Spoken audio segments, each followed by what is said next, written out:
करता। मैं जब पिछले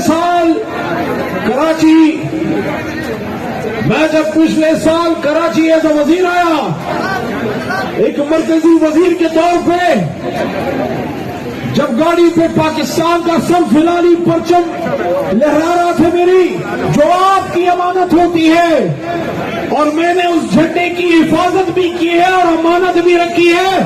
अल्लाह हाज़िर है कि अल्हम्दुलिल्लाह एक दिन ना वजारत ना असेंबली की कुर्सी पे न बगैर वजू के बैठा हूं। और मैं तमाम लोगों को यह कहना चाहता हूं कि सब फिलहाली परचम की हिफाजत अपने माँ बाप से भी ज्यादा करना। तो जब मैं कराची आया, मैं कायद से मुलाकात करने गया। मेरी बात सुन रहे हो? मैं कोई जज्बाती बात करके अभी आप